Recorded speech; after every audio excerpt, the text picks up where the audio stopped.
You're listening to Creating a Universe, a Love Anarchy podcast hosted by William J. Rogers.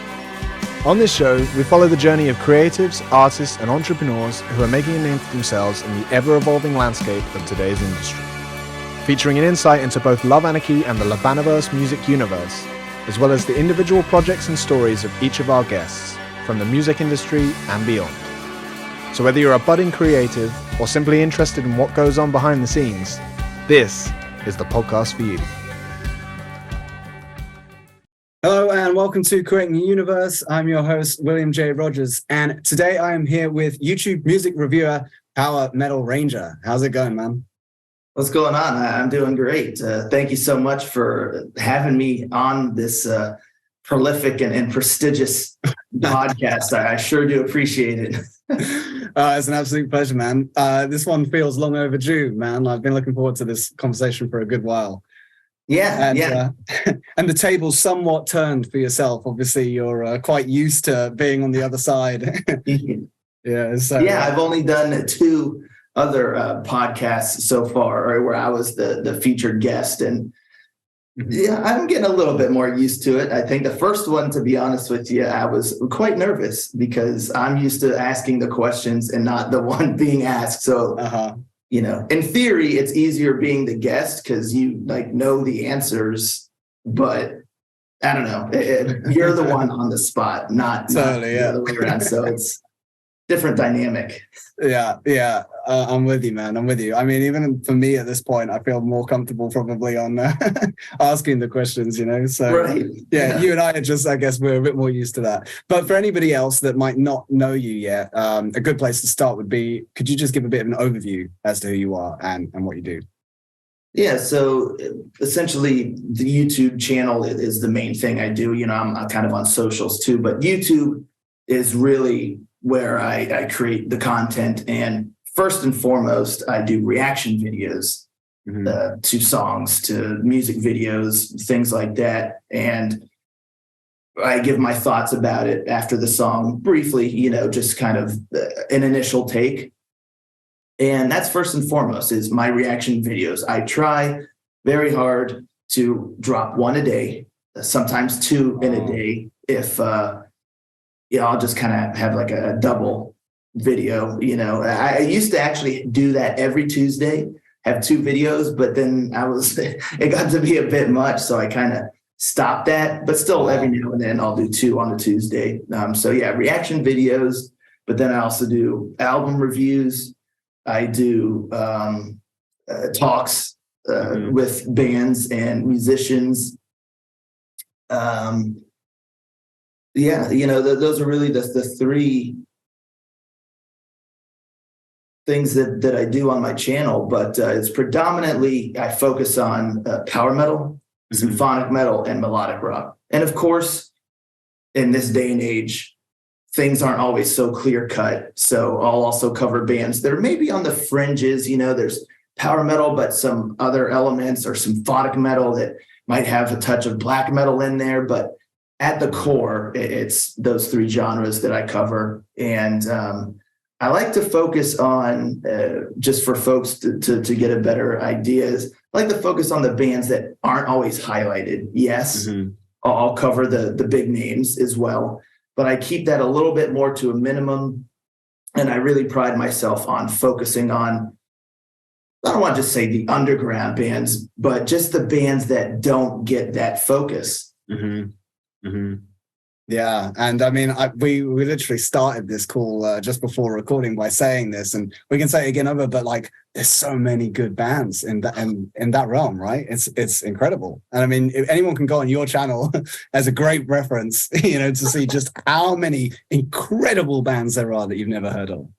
Yeah, you could go and look at my reactions playlist and just scroll through, and there is a lot in there now, but a whole heck of a lot. But you can just scroll through, and I can guarantee that folks will see bands that they've never heard of before. Whether it's a power metal band, symphonic metal band, or a melodic rock band. But if you do know all of them, then I'm impressed. Yeah, you're a champion of the underground scene for sure. Yes, I'm still discovering bands nonstop, and it's funny. I have some viewers some folks will reach out to me and they'll say, oh, hey, I'm sure you've heard of this band before, but yeah, they're such and such, or, oh, I'm sure you've heard of every band. No, I have not. Yeah. I have not, and I never will, because it's just not feasible. But I sure try to keep up with latest releases of all the bands as best I can. But as I even say in my channel at times, I would not be a good Pokemon trainer, because I just cannot catch them all. I can't. But I try. I think by everybody else's standards, you'd be master of the Pokemon League by now. But we're getting into too many franchises here. Like Power Rangers is your lane, right? True, not Pokemon. I'm not the Pokemon Metal Ranger. No. Gotta catch all the power metal, Yeah. No. I feel like Nintendo at this point would slap a cease and desist on me if I tried using that. But nice. But no, Power Rangers, big influence on me growing up. I was a kid. Mm-hmm. And so this kind of goes into where I got my name, because a lot of people ask me. Sure. Some people ask me like, oh, like kind of like, oh, did you know that, or do you like Power Rangers? And they're like, oh, wow, and others are like, that's because of Power Rangers, right? So it's funny to get both sides, where some people don't quite realize or think that it's deliberate, but it was. And when I decided to start my channel, I spent a good month or month and a half, because I was thinking about it for months before I even started it. And a good portion of that time was, if I do this, I want a good name. Like I want a good name that is catchy, and also kind of describes my channel, and not to disparage folks who it's just their name, like so-and-so reacts, or that's standard. Fine. Yeah. Fine. But for me, I wanted a name, almost like a persona, like what am I going to be? And so I was thinking about a lot of stuff. Power metal was kind of always at the center of it, but then thinking of other words like power metal, this or that, or whatever. And then all of a sudden, I think maybe I was reading a actual graphic novel that had Power Rangers in there. And I was like, Power Rangers and power metal, and then just Power Metal Ranger. And it pays homage to both my love for the Power Rangers, the OGs, the Mighty Morphin. I don't want anyone to think that I'm into the neon space ninja, the OG, Mighty Morphin variety. But yeah, so that's where my name came from. And as soon as I thought of that, Power Metal Ranger, there was no like, well, maybe it was that. Yeah, that's the one. That's the one. That's it. So amazing. Dude, I love that. It's perfect. It's perfect. And it does make sense that you were searching for it, because it is a great title. Like, I think that everybody likes that. That stood out to me the moment I saw that. Like Power Metal Ranger. That's funny. That's cool.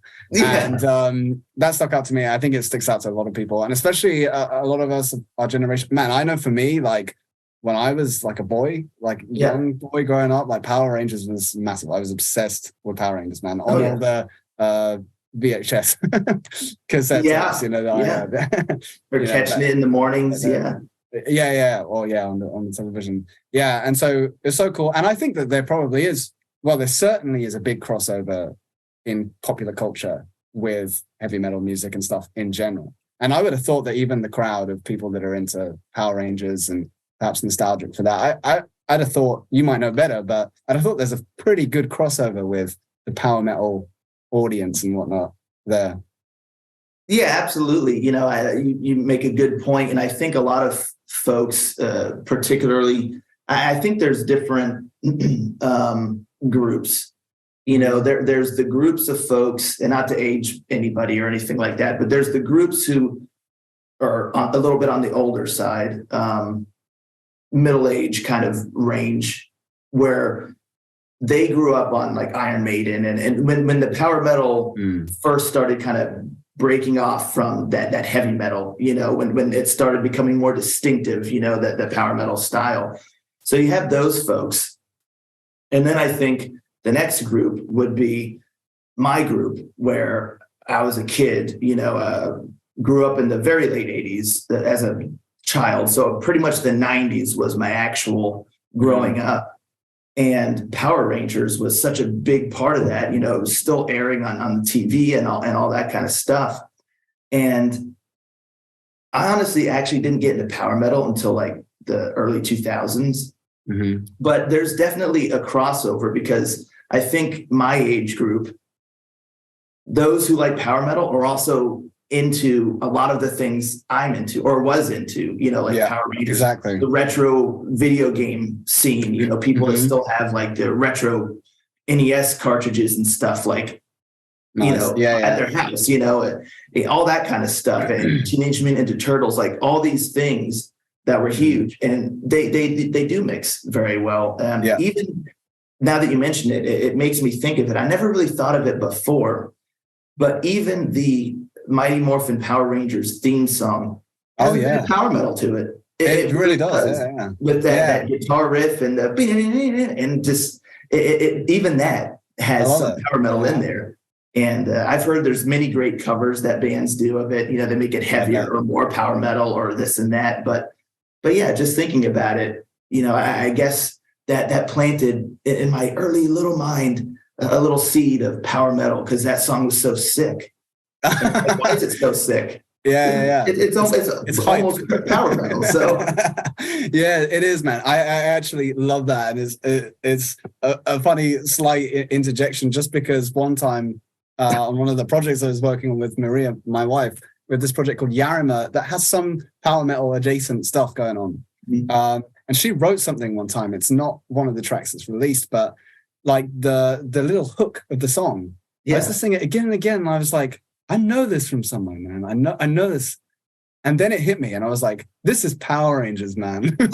Like this little thing. This is like taking me right back to Power Rangers. And I had to go and listen to like the Power Rangers music. And I was like, this stuff is awesome, man. There's that nostalgic kind of element to it, which is really cool. But it's hype, like heavy metal rock music, which is so cool, man. I don't think you get that a lot in, I guess, kids shows and stuff these days. I wouldn't know, but probably not. Probably not. And even the visual aspect of the Power Rangers, totally. They're morphing, and you see the lightning, and there's so many videos and bands today who have personas that look like they could have easily been in a Power Rangers episode, with the costumes and the mightiness. Like it's just, I don't know. Yeah, that's a good point. Power Rangers, OG as far as some of that aesthetic goes. Yeah, it was also, I would say, I'm not an expert here, so I might be wrong, but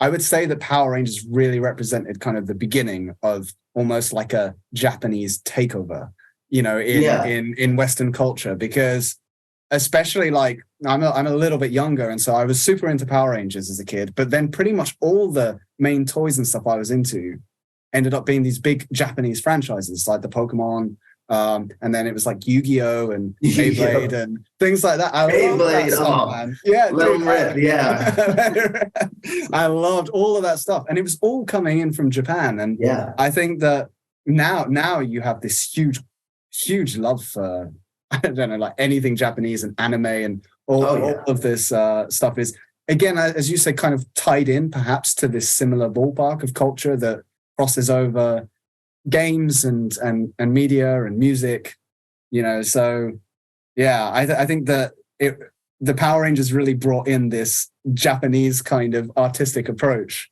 I think, and it was this marriage with the Western approach and the Japanese. Like, I watched a documentary on Power Rangers one time even, and it was really fascinating how they even created that, because it was basically already a show in Japan.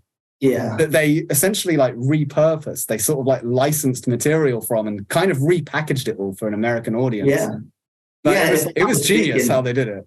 No, it is genius. And if I'm not mistaken, there's even like footage Yeah. that was used from like the Japanese version, like some of the all the fight scenes? Yeah. stuff like that. Yeah. So they basically got all the cool Ranger stuff and the fight scenes and everything. Those are Japanese dudes that like actually know martial arts and stuff. You know, and then they got a bunch of American like teenagers to do like scenes in between, and they cut it all together. And and tell this story. Yeah. It's like they're in school, like in California, I think Angel Grove or whatnot. I think basically California, if they don't say, like, I mean, pretty much.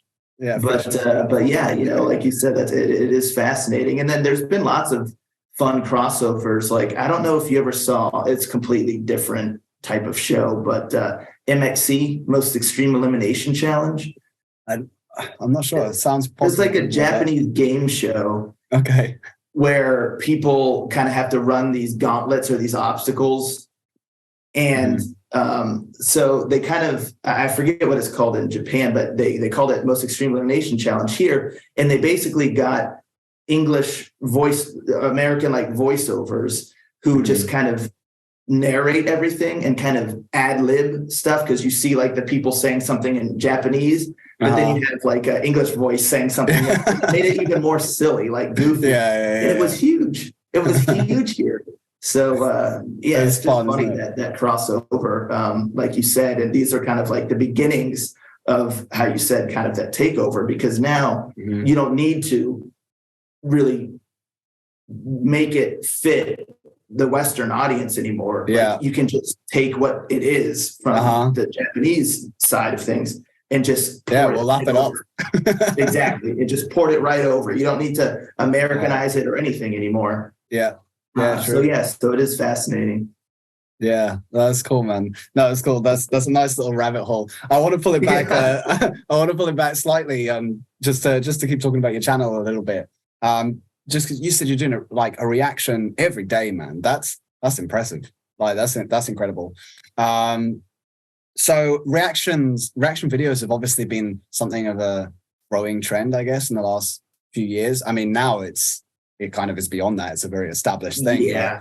But, what do you think about the reaction space in general? And what do you think makes a good reaction? And what's your personal approach to doing it? Well, so, you know, first and foremost, I'll say, and this I've found to be true with most other reactors, you know, I always thought that's kind of an odd word. So as I try to find a different way to say it than like reactors, because it makes it sound like you're some nuclear power plant, you know, combustible, like a reactor, you know. I don't know. I just don't care for the word too much, a reactor. I get you. Yeah. But it is what it is. So other reactors or reaction channels, I find a common thing is that they don't like reaction channels. They don't watch reactions. But they have one. Yeah. And I'm in the same boat. Like, I really don't care for reaction videos too much. I don't watch them in my own time. I did actually. There is one that I was watching for quite a while. From time to time, I'll still pop in, and check it out. But for the most part, I don't watch reactions. And the reason I kind of got into the space is because, the trend was growing. I mean, like you said, it's kind of surpassed. It's not growing anymore. It's just, it's peaked and now it's oversaturated. Like, I'm going to be honest. I mean, there's so many out there because it's become commonplace where you could literally just find Lord knows how many reactions to all sorts of things, not even just music, but movies and games and books, but we'll stick to music. The whole reason I kind of got into it is because I saw all these reaction channels and all this stuff, and I thought the idea was cool because it kind of builds a community, and I thought the allure, again, may not necessarily be for me per se, although sometimes I like seeing folks' reactions, but I understood the idea of it is that people like to see folks react to mostly, you know, I think it's songs that they love already, you know, sure, you get to discover new bands, but the most fun is when there's a song you love and you want to see if somebody else really likes it or see what they think, you know, and it kind of builds a sense of community, like like you could be people all over the world, but then they can go to this reaction channel and you're watching it with this person and they're seeing it for the first time. It's almost like you're watching it with them. Like it's almost like you're there with them, like chilling and enjoying a song together. Mm-hmm. And so I did like the idea of that. And I thought that was really cool, you know, that, again, that sense of camaraderie and just community that it could build. And I looked around, and reaction channels in the metal genre specifically, from what I could find, they'll cover power and symphonic metal maybe 20% of the time. Yeah. It's a niche within a niche. Yeah. Yeah. And even when they do, it's the big names. You know, it's the big names. And I was like, man, you know, being such a power metal and symphonic metal fan, I would feel like I wish there was more focus on those styles. And I get it. If you just call yourself a metal reactor or whatever, I mean, there's countless metal genres that you have to cover. So I get it. But I just felt like it needed a focus. And ultimately, that's why I kind of started thinking about it. And I decided, you know what, like, let me just give it a go.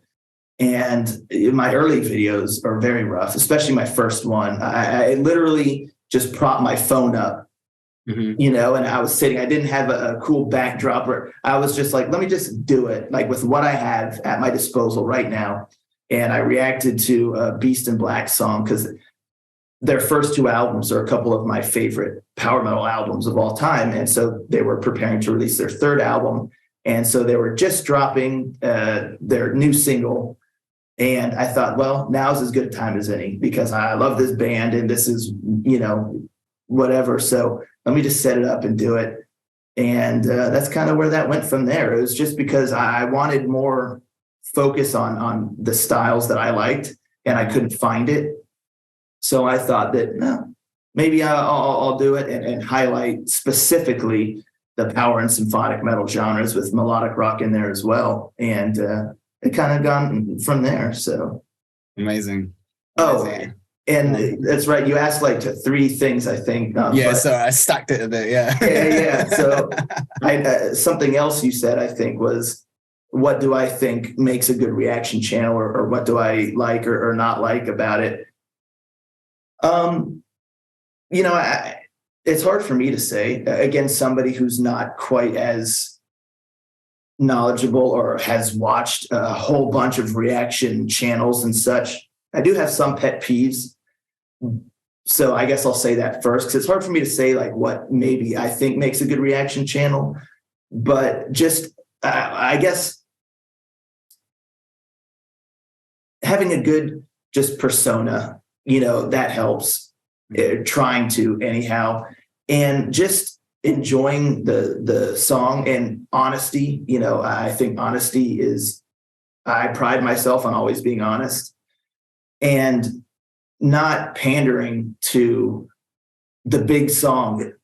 All right, so a couple of my pet peeves. Let me just say, but one is that so many reaction channels, they'll just strictly focus on the big stuff that comes out, the stuff that they know will bring in the big views. Yeah. That's fine. You know, I guess that's fine. But to me, it kind of defeats the purpose a little bit, just for my own personal taste. You know, I think it is more beneficial and more enjoyable to cover bands that aren't just like the next big thing, you know, and some reaction channels, they'll release 3 videos a week and they'll just do the ones that are like blowing up. You know, it's like, oh man, I can just jump on this and whatever.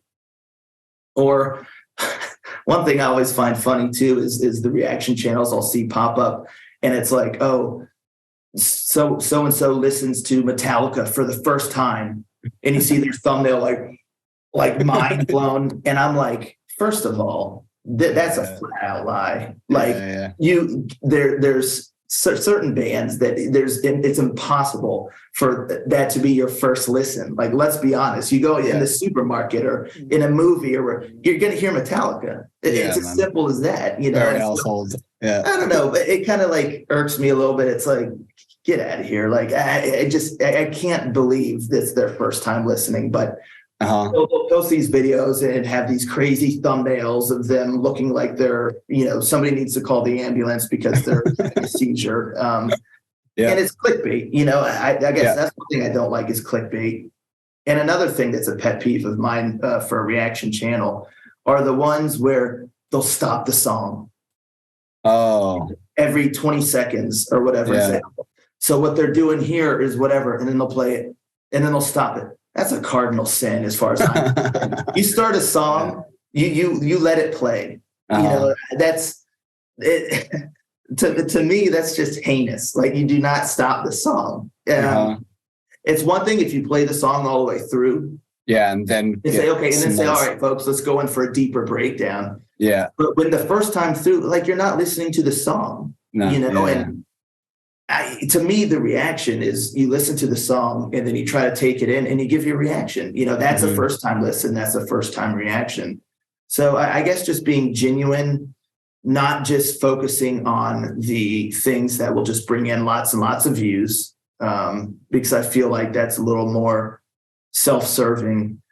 3, I don't like the clickbait, so I guess those are things I don't like. So if you don't do those things, then I guess as far as I'm concerned, it's a good reaction channel. Nice. Yeah, cool. And I mean, obviously that's reflective of what you do on your channel as well. So yeah, you can tell what I do and tell what I value. And maybe I'm not saying I think I have a good reaction channel, but you can just, by watching my reactions, what I strive to create and what values I have for a reaction channel. And, so really, I guess that's that. And so for you as well, because I suppose, as you said about like first time listening to Metallica, very like hyperbolic example. I see these as well, they're ridiculous. But I'm glad you think so too.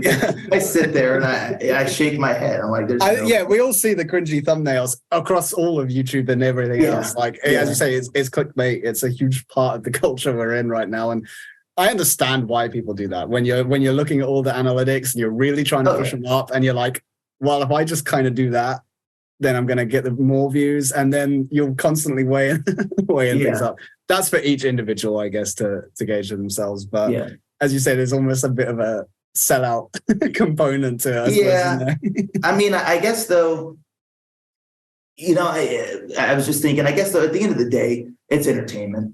Yeah. So again, I'm not judging anybody. We all have certain things, and certain things make me shake my head. But again, it's entertainment. Yeah. And if folks are into that, they want to watch someone pretend like they're listening to Metallica for the first time. It's entertainment. I didn't mean like anything. It's hard for me. Yeah. If that's what people want, then that's cool. It's just, not necessarily what you're doing, which is cool. But obviously, Metallica aside, I think there is this debate in the space of reactions and whatnot of just the authenticity of if it is like a first time listen, if it's like a pure reaction or not, and I assume that different people do it differently. Some people might have a song they like that they just want to share with their audience, so they sort of react to it whilst playing it to the audience. Whereas in other cases, and from what I understand, you on your channel, like in your reaction videos, it's always the first time you've ever heard the song. Is that right? Yeah, there's only one time so far, and I've had people ask me to do this more often, which I will, because I listen to a lot of songs off channel. And sometimes there's songs that I really love. And so somewhat recently, I decided to do a channel first and react to a song that I'd already heard. But I made it very clear in the beginning of the video that this was I think I didn't say reaction. I said song highlight or something in parentheses. And it was for the band Attractive Chaos and the song Won and Lost.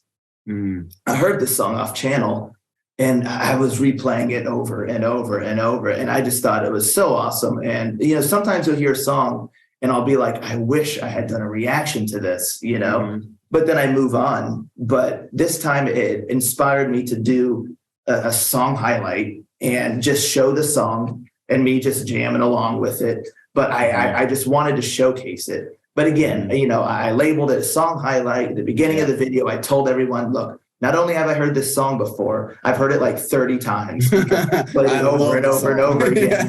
Like I could probably lip sync like all the lyrics all the way through. So I made it clear, but I just wanted to showcase the song. And that went over really, really well with folks. And they asked me like, oh, if you come across other stuff, would you mind doing this again? And I most certainly will, because I do think it's cool, because I didn't do it before that. Maybe I should have with some, but yeah, from now on, if I come across a song that I listen to off channel, because I just can't react to them all, like, just impossible. Sure. But I'd have like 10 videos a day. So I listen to a lot off channel. And so from now on, if there's one that I find to be really, really special, I'll do that again and do kind of a song highlight. But other than that one instance, every song gets first time listen. And there's challenges with that as well, trying to give my thoughts on a song when it's my first listen. And not only am I hearing it for the first time, but I'm also on camera. And so I'm kind of jamming out and stuff like that. I'm not just listening to the song intently focused on every little thing. I'm trying to. But so I'll tell folks that this is like my first impression, my first thoughts of the song. And I have had instances where I've listened to a song and said, oh, this song is incredible. Oh, I love that. I love how this and that. And then when I go to edit it and I listen to it again, I'm like, it's not quite as the most glorious thing I've ever heard as I thought. Or the opposite happens. I'll kind of say a song, I didn't like how it was like this. I wish this and that. And then I'll listen to it back. I'll be like, what? This song's good. Like, I liked it. What's going on? But it's just that first time reaction. And it can be difficult. For the most part, my first impression sticks. But there's times where I've listened back to a song and been like, why did I say that? Like, no, it sounds good. Like what they did so it's just a first time, just first impressions, for better or worse. As you say, it's cool because I suppose it's a bit of a muscle. So by this point, you probably do get it right most of the time. But then because of that being just purely unfiltered, it's like, I don't know, depends how your coffee hit that morning or whatever, the time of day it is or whatever your mood is. And that's true. Because I know that I've done that without a reaction channel. I've heard music and I've had a first impression of something and thought, nah. And then later I listen to it, I'm blown away by it. And I'm like, what was I listening to the first time? So it's only natural, I suppose. It's just the fact that you then have to commit, like you're editing it and you're like, I don't even agree with what I'm saying. I know. And now I have to put it out. I don't cut or trim anything. Maybe there's a rare instance if something happens, like the audio cuts out for whatever reason. So then I'll kind of have to restart it and then listen, and I'll just trim out the section, just make it seem as if it went all the way through. But you could see in the video that there's like a little cut. But I again just try to pride myself on just doing it raw all the way through. So from start to finish, I post it, even if, as you said, I'll be listening back, I'll be like, I don't know why I said this or that. Oh well, like that's how it goes. Because again, it's just something I pride myself on, is the honesty and stuff. And speaking of the honesty, that can be difficult too, because you try to walk a careful line, because I'm not trying to. It's not easy, I understand that, creating music and songs and this and that, and people put in a lot of effort. And so just because if I listen to the song and I don't care for certain things, or I think certain things could have been done better, I'm not going to just lambast a song, and just say this is absolute garbage, because first of all, that's just not nice. And people have put in a lot of work.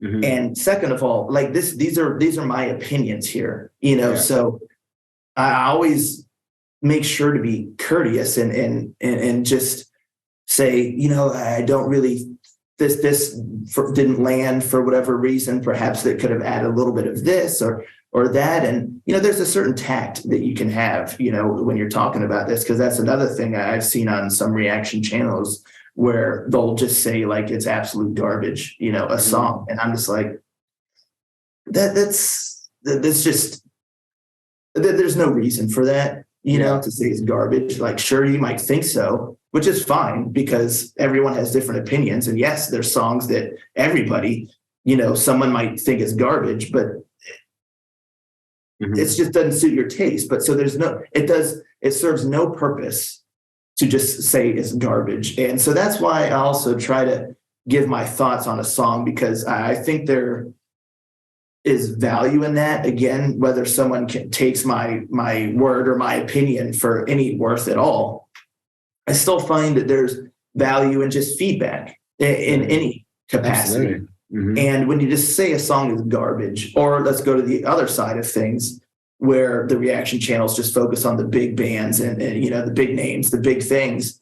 And regardless of how they personally feel, oh, this is the greatest thing I've ever heard of all time, this and that also serves no purpose. So whether you're just absolutely praising a song or absolutely dumpstering a song, neither serves any real purpose or provides any real value. So that's why I just always try to give my personal thoughts. I'm honest, I won't say I love the song if I don't, but constructive feedback, constructive criticism or thoughts, it goes a long way. I've never had a band get mad at me, if I've had several critiques and didn't love the song. Most of the time, either they won't say anything at all, or most of the time I've had bands thank me very much for my honesty. And again, because there's value in just being honest. Absolutely. But with tact. Definitely, man. Especially when you're working with some of these bands that are maybe at the earlier stages. Like, you highlight a lot of bands that, sure, I mean, Metallica, everyone's going to react to them or whatever. It doesn't really matter. But for some bands just coming out, like, you might even be the first person that's highlighted them or one of them, and so you have to have that tact. Absolutely. And I think that it comes back down to like your purpose, and I think that it's kind of like if you're doing the really clickbaity stuff and doing the big bands, the same thing, man. If you're like pausing the song every few seconds and putting your comments on, it kind of seems almost like you're more just trying to, I don't know, put across to your channel how awesome you are because you have such a great opinion about like everything that you can dissect in the song or whatever, you know what I mean? Yeah. Whereas like, what's the actual intention for doing this? And I think that you clearly are going in here like really just wanting to give back to the community and encourage people coming in, especially through the grassroots, and I think that your reactions and your channel in general does such a wonderful job of that, like nurturing that talent and those people, and everyone always really, really appreciates it. So awesome. And as you say, man, like if you like, the constructive criticism is vital because they need to hear that as well. Like they might not have too many people to tell them they love the music, but they also might not have any people to tell them the constructive criticism that they need to get better at this stage. So it's so valuable, like really, really valuable. And as you say, at the same time, if you went in and was just critical of it and was just like, oh, what's this? Whatever, insert criticism, then that could be soul crushing, for some people. So yeah, and there's no benefit. Like you can't, like if someone came on my channel and said, your channel's garbage. Yeah. Exactly. Okay, you're like, what don't you like? What would you like to see me do better? Because if someone doesn't like my channel, that's fine. Yeah. That is 100% fine. Mm-hmm. But what don't you like?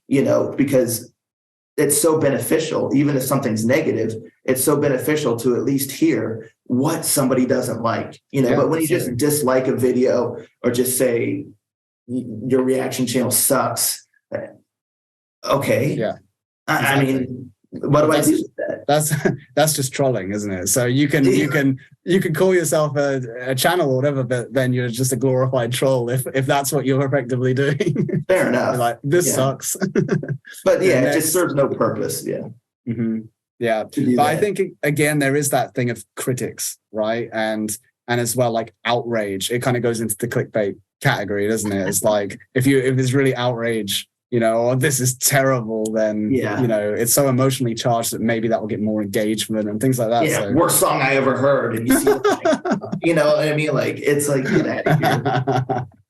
Yeah, man. It's clickbait, but and I never ever, what's the word I'm looking for? I do not think of myself by no means as a professional. I've not had any sort of journalistic training, no musical training. I did keyboard years and years ago, but that's, learning the keyboard, but music theory, nothing, none of that stuff, so it's just I listen to a lot of music. Mm-hmm. Basically, that's it, and so I've kind of learned over time just by listening to music a lot, certain things, you pick up on stuff and you kind of learn like what works, what doesn't. And yeah, I can't sit here and say, oh, this chord or this, this measure, this movement, whatever is this and that. Oh, it's genius how they took this, I can't do that. And I never will ever claim to, it's just literally, I'm just a fella who listens to a lot of music, and I give my own personal thoughts and opinions and nothing more. I will never claim to be anything more than that. Mm-hmm. So, that's just another thing it's just my opinion. I'm not some, you see the channels where people say professional or orchestrate, whatever, professional opera singer reacts to Nightwish or this. Yeah. You get a lot of the singer ones. Yeah. I'm none of that. So I just, again, just knowledge I've gained over time and the whatever insight that I have, that is what I, focus on. And again, it's just my own personal opinion, for better or for worse. And by no means should anyone take it as though I think I'm this professional, important person where what I say about this song that's it. That's only it. Because I've had people get ticked off at me for not including a certain album in my top 5 picks for a month or something. And fans get outraged that their favorite artist wasn't in my top 5. I'm like, who am I? Like, what does it matter? Like, so what? It wasn't in my top 5. Yeah, you publish your top 5. Yes. Like me not including it in my top 5 is not saying that the band is not good. First of all, this is my top 5. And again, who am I? I have me not including that band in my top 5 picks for a month has no bearing on the success or whatever of the band that you love, or will by no means diminish your love for that band. So why are you mad? It doesn't make sense. Yeah, I always tell people, let me know what you all were enjoying. Let me know what you were digging for the month. So by all means say, oh, this album was my favorite, cool. I like to foster that community. The discussion. Everyone's got different opinions. Disagree with me, please. I welcome everyone to disagree with me, but do it in a way that's positive. And, we're having fun. Yeah, and just say, oh, I was sad to see that this wasn't your top 5, but this album was my favorite of the month. I loved it. And I'll say, awesome. I'm so glad you enjoyed it. Like, because I just want everyone to enjoy what they enjoy. It's as simple as that. I could think an album is not good at all. I did not like it whatsoever. But if somebody else loves it, that makes me happy. I'm glad that there's something that you love. Like, we're all music fans. That's it. Yes. Yeah. So, I'm with you, man. I'm with you. And it's cool. It goes back, what you said at the beginning really is I feel what's so contagious about the reaction thing is I guess we all remember that feeling or know that feeling. I remember being a kid, getting so into music and showing a song to my friends. or them showing it to me, right? And like, yeah, we'd actually be there like the stereo or something, you know. Yeah. But like, you have the CD and you're like, yeah, you have to check this out, man. And you put that on, and then you want to watch them and see, like, you know, how are they gonna respond to this? Like this crazy part that happens here, like, oh man, you have to hear this. You know, I spent so much of my youth, my childhood, my teenage years and stuff, especially doing that, you know, and we can connect via music by having those kind of experiences. So I think that ultimately that is what, you know, someone like yourself is able to provide is within this virtual realm, you know, that we kind of move into more and more. It's kind of dialing into that core thing. And then, as you said, the community aspect of it, like, let's all just be fans of music and this kind of general culture. Like for you, it's around power metal. So yeah, people come in, and even within power metal, there's a wide range, right? And there's a spectrum, you know, and as you said, different things that can blend in. Some people like it when there's more black metal elements, and some people that's just like blasphemous. You know, so yeah, cool. We have a community, and let's like debate about it and talk about music and have fun. Like, you know, as you say, like, I love this record. Like, how could you not include this one? It's amazing, and here's why. But not like, I don't know, I'm gonna come and egg your house now or something. Yeah, people get that's so obviously mad. a step too far. Yeah, people get so mad. Yeah, they like, do. Again, I get it. Like, you wish that you want it's like someone validated else. their opinion, I suppose. I don't Yeah. know. Yeah, or that it's like you get upset, but you know, let's just all be a community and let's just all talk about it, because that first and foremost is what I like to foster. And what I enjoy about doing this also is that it's almost like, because not everyone's into power metal. So going back to kind of albums or songs that you wanted to show your friends, and I've been there too, and but then if they're not into it, you know, they're not into a style that you're into, and it's like, and so they don't really like it so much and whatever. But by doing this channel and other reaction channels, I guess is the same thing too. But for me, you know, doing this channel, what I find so valuable is that people feel like they have friends here that enjoy what they enjoy, you know, even if they don't in their physical, like personal life, you know, like their close friends, whatever, but that they can come here on this channel and they can listen to a new song for the first time with me, because you know, they're seeing my reaction for the first time. And yes, I've listened to it already, and it's pre-recorded and whatever, and I posted it, but to them, they're listening through this song with me for the first time. They're sitting in the room with you practically, the virtual room. And there's value in that, and then they can put what they express what they thought of the song, and then other people in the comments, they can talk to each other and say, "Oh, this is so cool." And again, there's that community now, and there's a space where folks can go and enjoy the things that they enjoy with other people, you know, that enjoy it too. And it's just such a cool thing. And these are some of the things I never really thought about when I first started the channel. Just things I've noticed as time has gone on, you know, just some of these aspects to it that things like that is what brings me the most fulfillment. You know, just being a place, having a channel where like-minded folks can come and enjoy the music and interact with one another. And, you know, we're just all a community. That is just the best. There's really no words for it. And so it's like, I don't need anything else. And talking to bands, you know, bands reaching out to me and oh, thank you so much for this reaction. You know, like you mentioned before, there are a lot of bands I cover where it's the first time that there's been a reaction video of their song or whatever. And it's just, you know, things like that, you know, that make it so worthwhile, and is what really encourages me to keep it going, you know. Awesome, man. I love that, man. I love that. You know that I'm all about community and everything, man. I think that with the virtual realm and everything, I think that that's one of the best things about the internet. The fact that we can all connect with each other despite who's at our town or school or whatever it is, like you can actually find people that are into what you're into and purely just express yourself in that community. I think that's an amazing thing.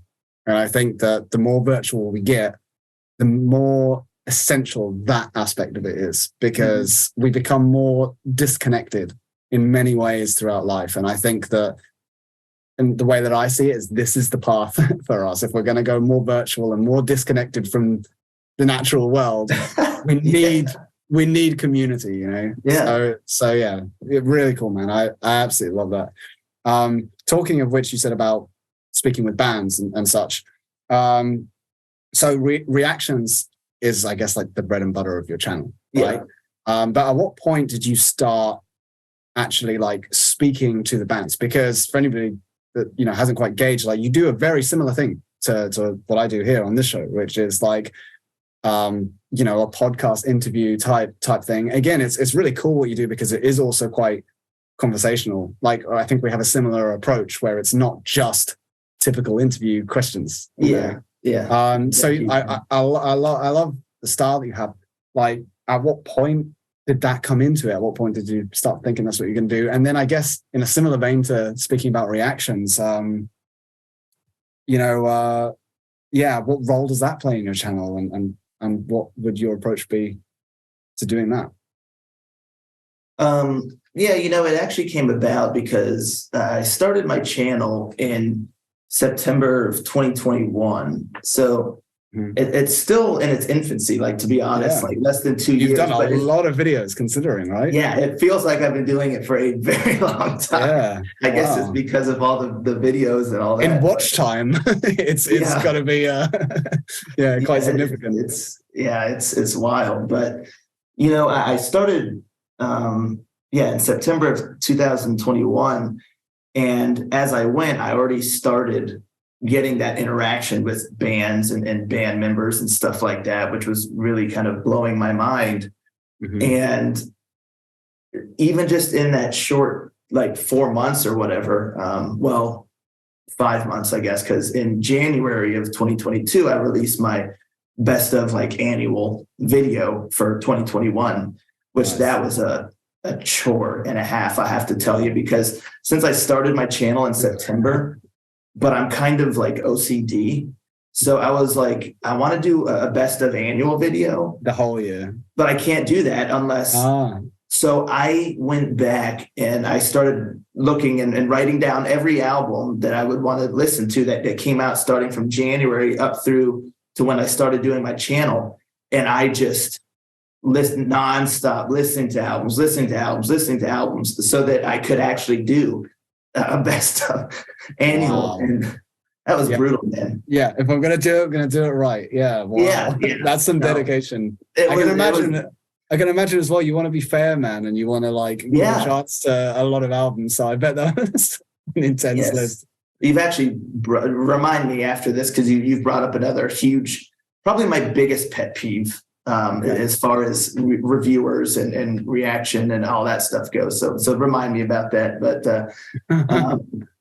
But yeah, so, and for the best of annual, since I just started out, I had these grand ideas. I was like, I want to make this annual video something special.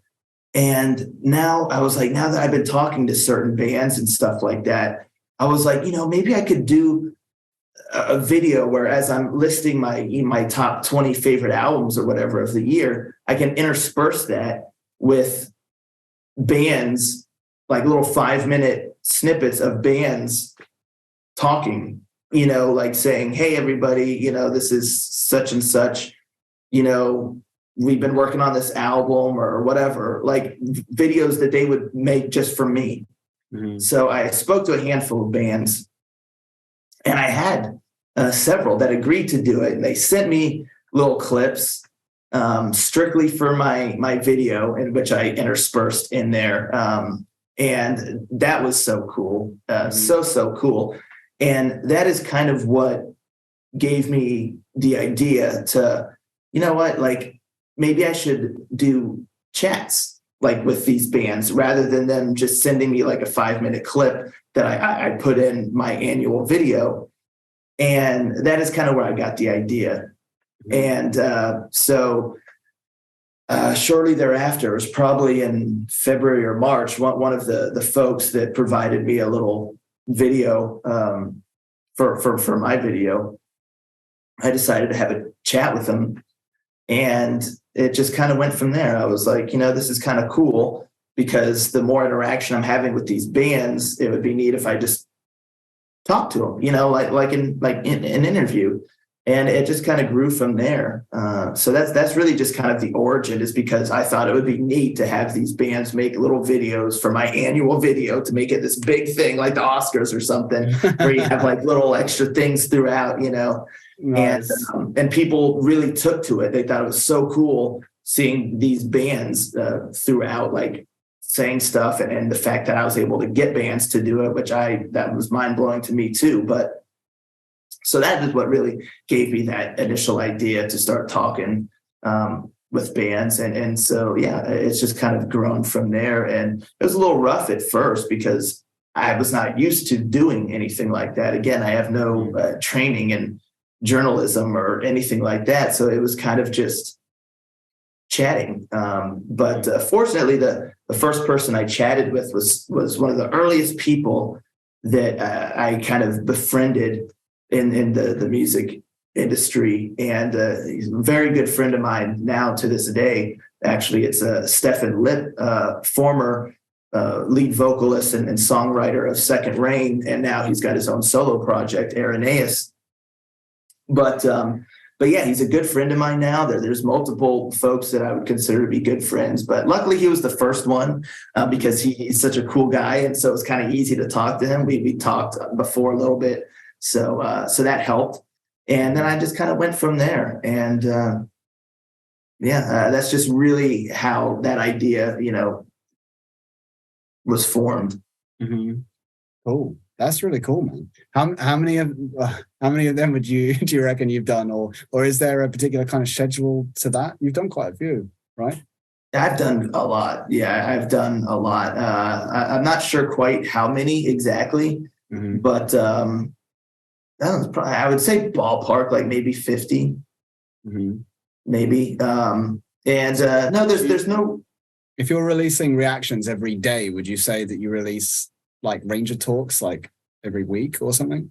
It depends. Sometimes, I'd say every other week mm-hmm. is kind of a safe bet, but sometimes I kind of take a break from it, because if I'm just a little worn out, like I just have a lot that I'm trying to do. And then other times I'll go gung ho and like release, 5 or 6 in a month. So mm-hmm. it just kind of depends. Like I don't have a set schedule, like, every other Friday is a Ranger talk. I just don't want to commit myself to that. I just kind of do it as I feel like it. So that's cool. Nice, man. Yeah. Nice.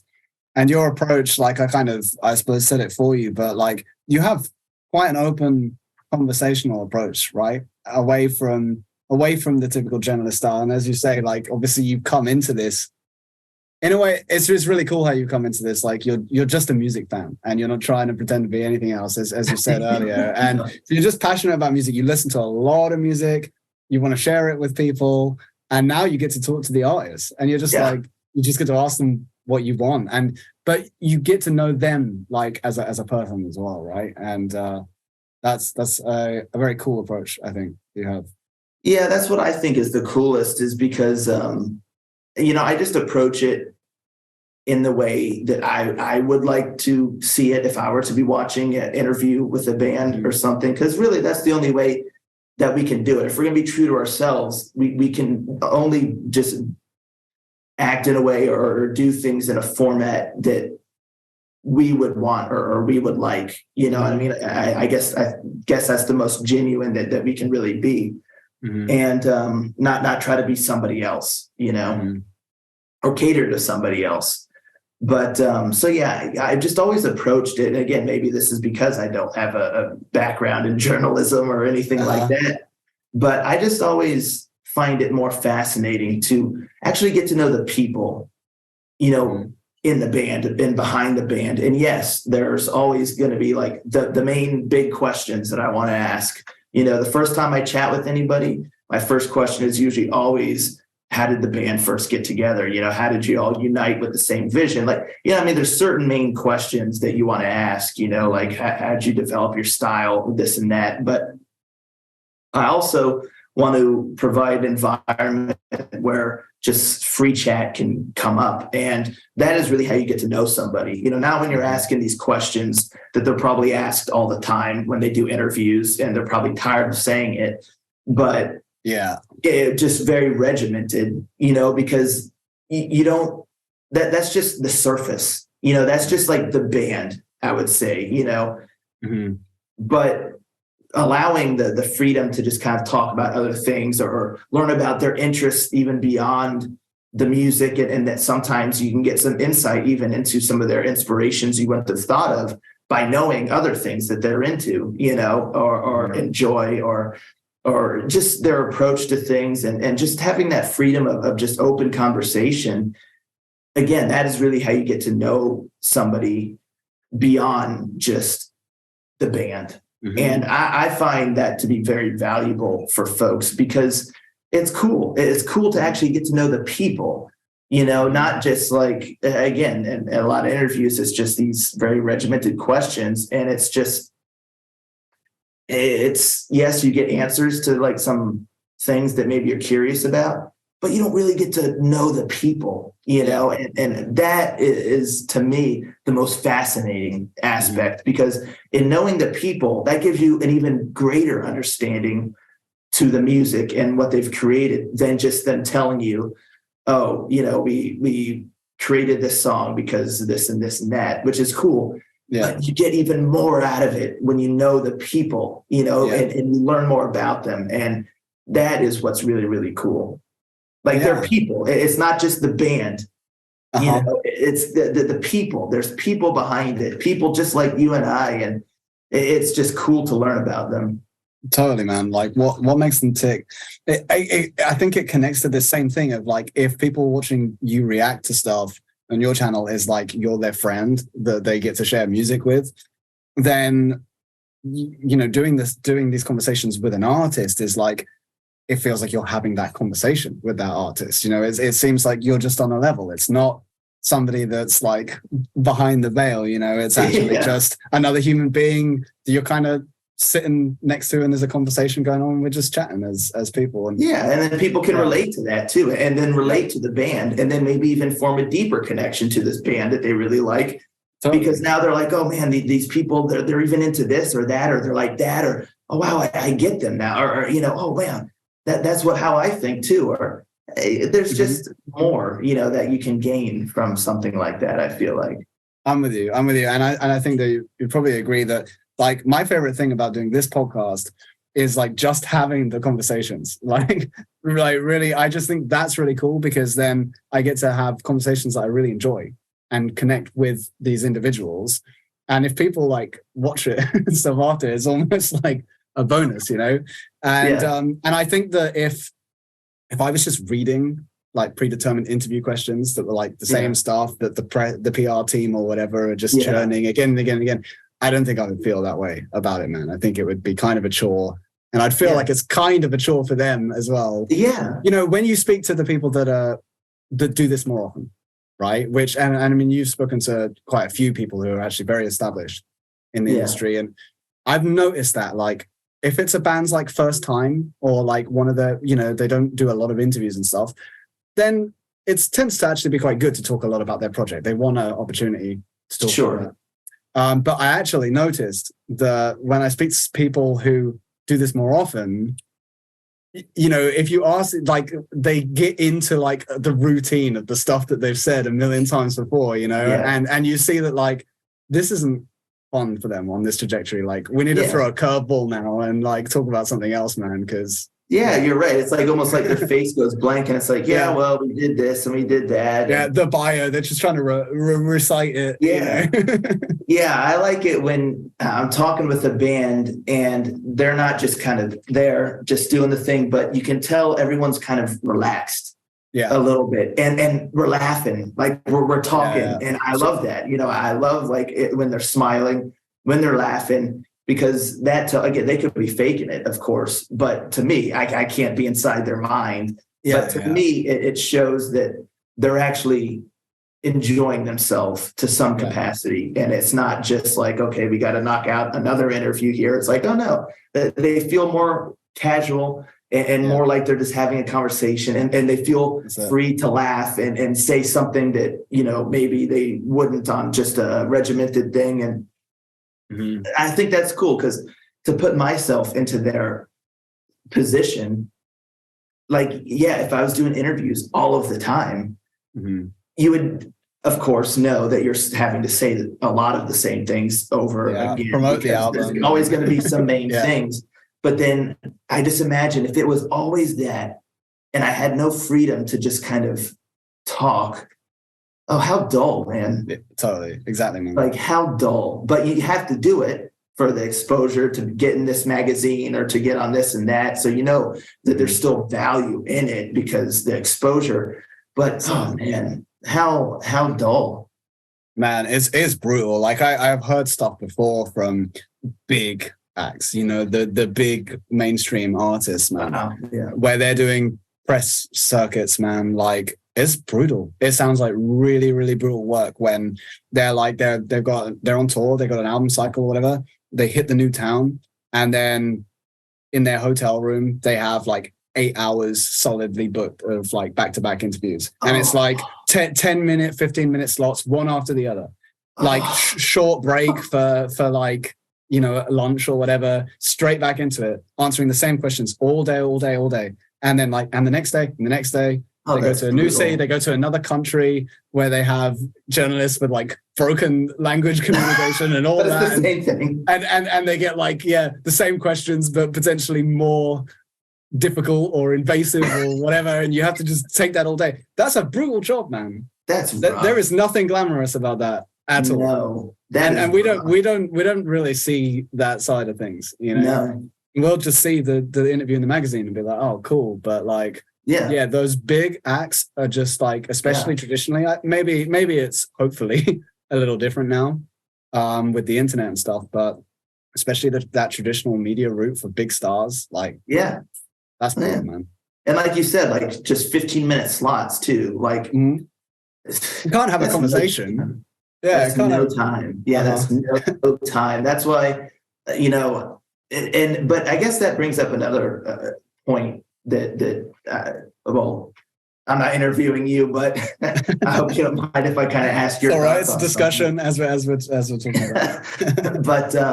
But I guess that brings up a really good point, though, is because I think we all know, studies have even shown it, and I'm sure you also have just seen it in your daily life, is that people's attention spans have just become nothing, literally nothing. So everybody likes things in very bite-sized portions now. And so I know you and I have a similar philosophy when it comes to our chats, where I kind of just let them go. Sometimes they'll be 30 minutes. If it feels like that's all right, cool with that, if that feels like it's the right time. Sometimes it's an hour, a little over an hour, I just let it go until it naturally feels like it's the right time.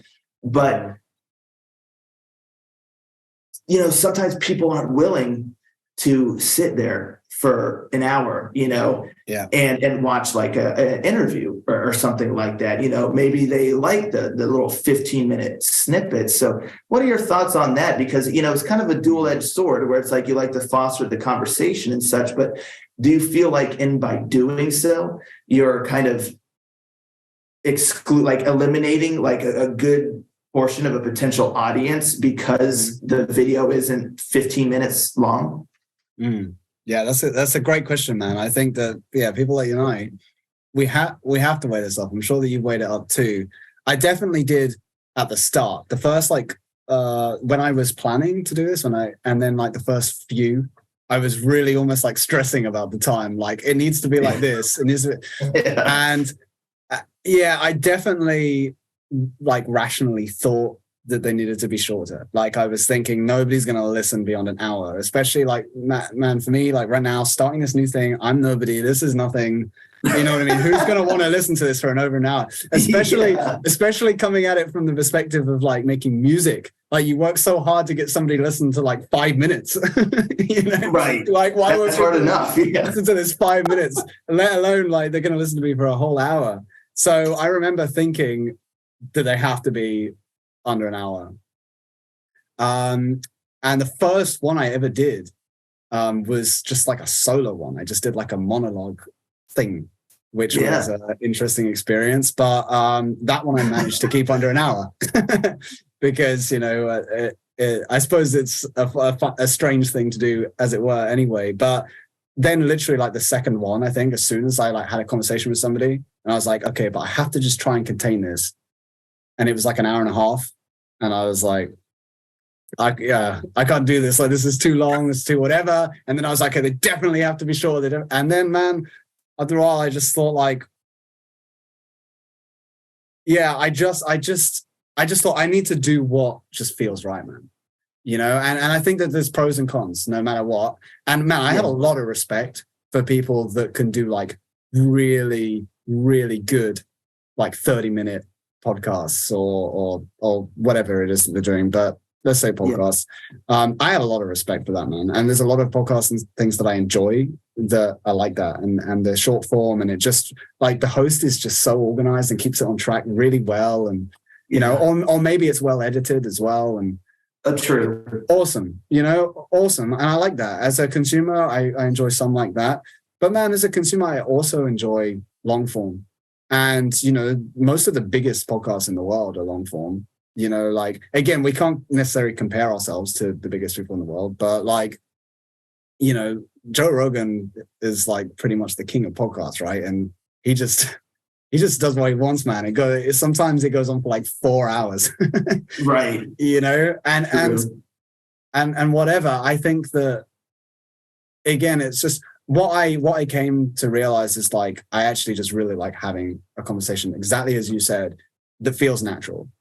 You know, and so there always feels like an appropriate time to wrap it up. Sometimes that comes sooner. Often, actually, I feel like we could keep going. You know, I often say that at the end of a podcast. Yeah. Like, I feel like we could keep talking for ages, you know, but it seems like a good place to wrap it. And so in general, I now kind of, I push the line a bit more and a bit more. And now I kind of think like, okay, 2 hours is probably too much. You know, if I'm starting to push to like 2 hours, then I'm really pushing the line with like. Then where's the limit? Yeah, exactly. And I have had a couple that have pushed that.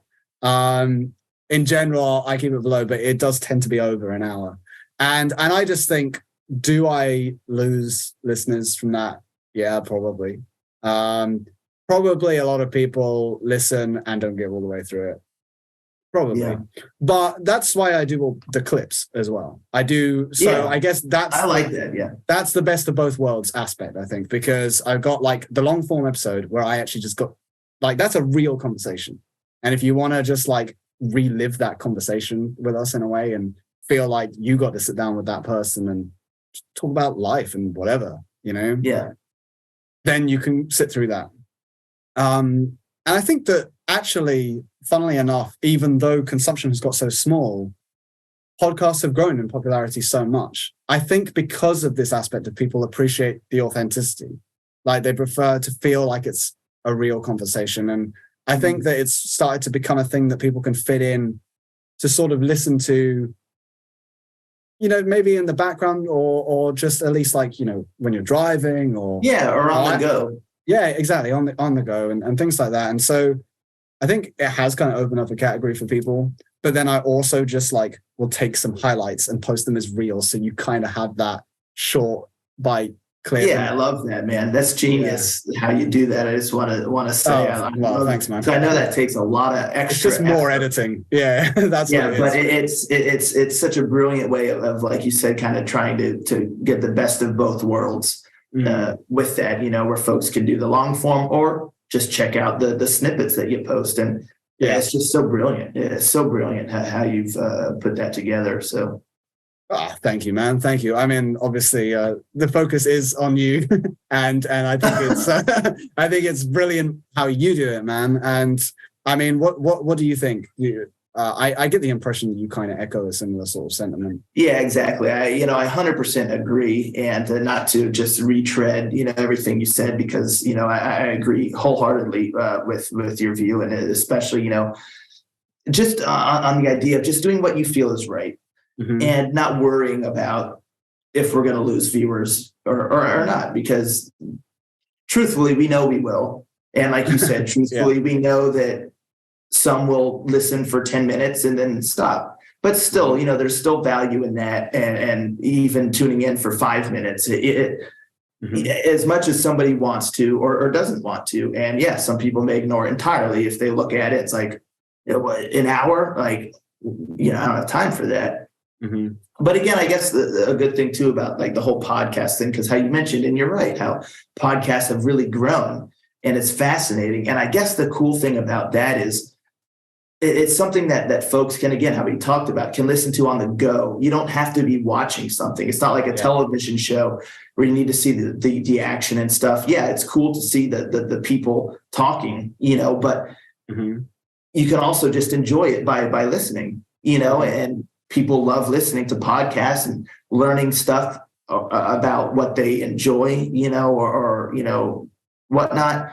You don't always want to just listen to music. There's some podcasts I really enjoy, and it's just cool because you can just listen to it, as you're doing things. So I guess that's one of the greatest things for podcasts is people can now kind of learn things or listen to stories or this and that just on the go, in their ear. But at the end of the day, yeah, I agree. Just doing what you feel is right. And I have to say, my biggest challenge, and I still wrestle with it a little bit, but I'm trying to just get over it, is because you were talking about how when you did your monologue kind of. Oh, yeah.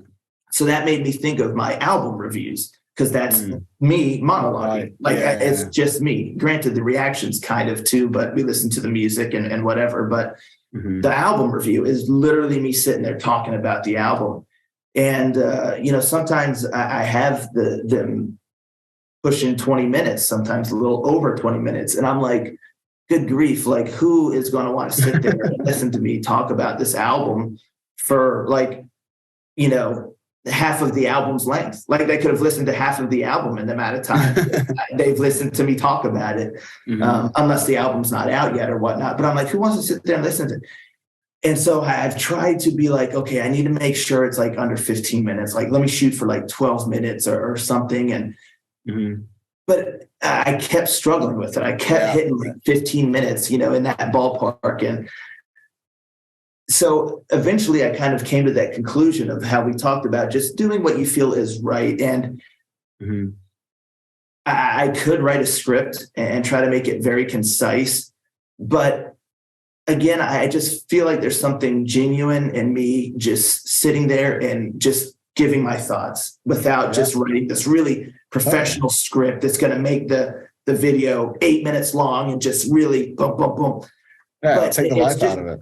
Yeah, it's just me just talking about it, and almost, if I really liked it, geeking out about it, or if I have some critique, it's just my thoughts. That's why I'm very particular. People may not realize, but I'm very, very particular about what I name the videos. I always have a parentheses, whether it's like the reaction, but I specifically call them album thoughts, because I try to shy away a little bit from review, because again, I feel like by giving it that word, it implies that you're a critic or something.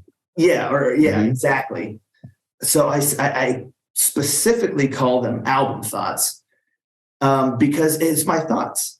And so it's kind of just a video of me giving my thoughts on the album. I talk about the cover, I talk about everything, and I just talk about what I feel is right. And part of why I'm kind of decided to just let it go, and if it's 16 minutes, 18 minutes, and people don't watch it, so be it.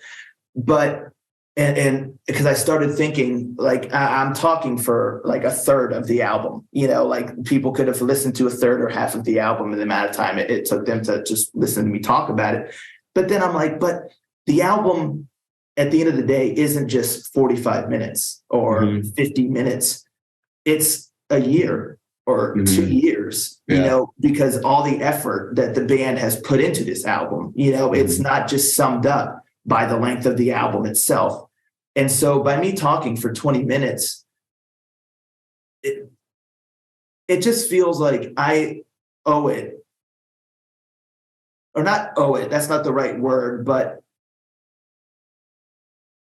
who cares if it's 20 minutes long? Because the band has worked for a year or more on this, put in blood, sweat, and tears, and hours and hours and hours. And they deserve the time taken to just hear someone just fully talk about their feelings on it.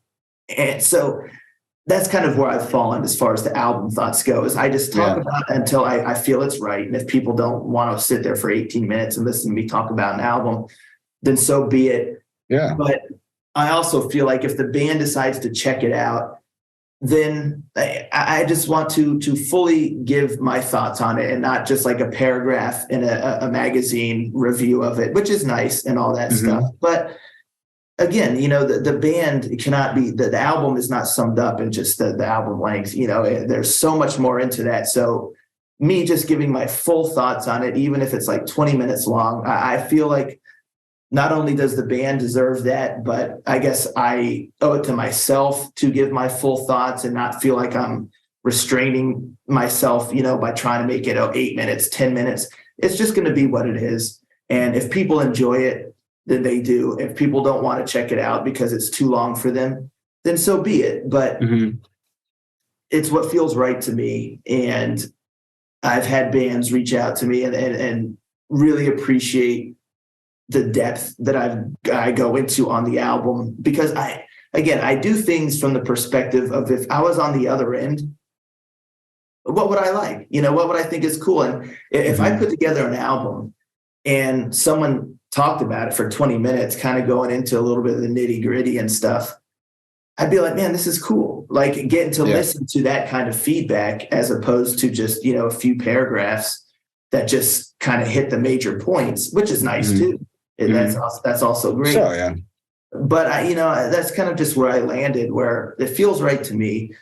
I still try to keep it to about 15 minutes, but if it hits 20, so be it. I'm going to be genuine, and if somebody doesn't watch it, then again, so be it. I'm not in it for views. You know, I don't do my channel for subscribers. So what am I worried about at the end of the day? But yeah, it's something I've really wrestled with quite a bit. Is more than anything those album thoughts videos. So I can imagine. I suppose because it becomes so much more personal. Because at least if you're talking to somebody else, you can be objective and be like, "Well, this person's really interesting." Yeah. But then when it's just you talking, and you're like, "Do people really want to hear this?"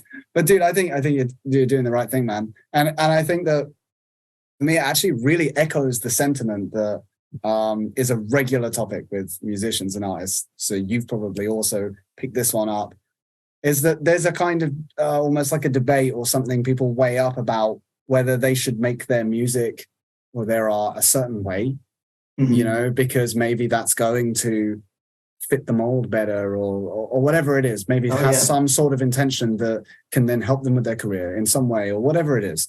Or should they just do completely what they want? You know, like the thing that is a completely authentic, unfiltered expression from them. Yeah. And then put that out and let's just see, you know, see how that goes. And man, I think the thing is, like, realistically, at least, you know, there is some use cases, I suppose, but for the most part, if you're an artist, like, there is no question.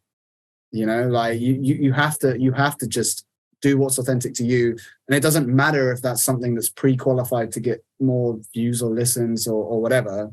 Like, if you do what you do, and then you're consistently, not even like consistently doing the same thing, but if you're consistent with that authenticity, you know, then that's what will attract people, you know, and so I think that exact same sentiment applies here. So whether you're creating a piece of music or whether you're creating a podcast or a YouTube channel or reviews or whatever it is. And I think that it makes perfect sense that you do these reactions and it's very unfiltered, like you just sharing your thoughts, and that's what people come to your channel for. They ultimately have come to rely on that, and build that kind of trust, and they like you and hearing your thoughts. So it only makes sense that for an album, you would get like a slightly longer form thought, you know what I mean? Like this process, and that's what you'd want. Like I wouldn't want to get your reactions, and I like that way that you do it, and then I go to your album thoughts and it's like some super scripted thing that would just throw me off, True. So yeah, it's true. I think that it's always good to trust in your most authentic expression, and don't worry too much about other people liking it or how many views it's going to get and whatever. Just trust that, like, if you do that and if you enjoy the process, which is like, why are you doing it? Like, you have to ask yourself that. And for you, like, it's very clear that, as you say, you're not doing it for the likes. You're not doing it for this kind of preset agenda that you have of this or that. You're doing it like because of your passion, And so you want to do it right in the way that seems appropriate to you. And I think that's the way to go, man. Like, whatever, whether it's 20 minutes or 4 hours or yeah. Well, it's funny. I did one album thoughts a little long while back, and for a band's album. And one of the things I said is, it was good. I liked it, but the last few songs, they just felt like a little bit like they were tacked on. So the album could have been a little bit shorter. I like the album, but if they just trimmed it, a little bit, that really would have made it more. Because sometimes it needs to, but I think that's a regular criticism. I think you don't want that bloat. Yeah, you need to not just throw songs on there because you have them. Like, you do have to be careful. So I said that, and then in my album, the band Good Sports, really good sports, they put a comment, and they're like, "Man, really great review, but." Yeah, it could have been 5 minutes shorter or something like that. I was like, touche. Awesome. Touche. Yeah. I was like, that's brilliant. Yeah. No, fair play to them. You have to give them that, because as you say, like, you put in whatever 20 minutes to the video, but like as you say, they put in a year or more or whatever to that album. Yeah. So fair dues, man. Fair dues. No, I thought that was pretty great. But it's fascinating how we're talking about this, because it's not always clear cut. I think, how you were talking about musicians, specifically, with like being true to yourself and making what you want to make at the risk of not getting the exposure or, the certain doors to open and this and that. And I wholeheartedly agree. I think that is the only way that you can find fulfillment. I think there will always be something missing if you don't. Mm-hmm. However, what are your thoughts on, because, it's fascinating to think about the alternative and possibly focusing on a certain style or something that will open up certain doors for you, but doing this so that you can eventually do what you want, but have exposure, because ultimately, not all musicians, but I think a dream would be for a musician is to be able to do that full time. And that is just not a reality for most musicians, I would say. So what about, someone doing something so that they can reach that point and then try to find fulfillment? But then it's more difficult at that time to do what you want because you've established yourself as this. And so I feel like sometimes bands, I feel bad, for them, because I feel like a lot of bands get stuck in a cycle and then they can't create what they want because now there's this expectation. They're on a record label or they're told that the album has to be like this or like that. And so then we see them as like, oh man, they're so popular. They're so great. They just get to do what they love. Maybe not, maybe not.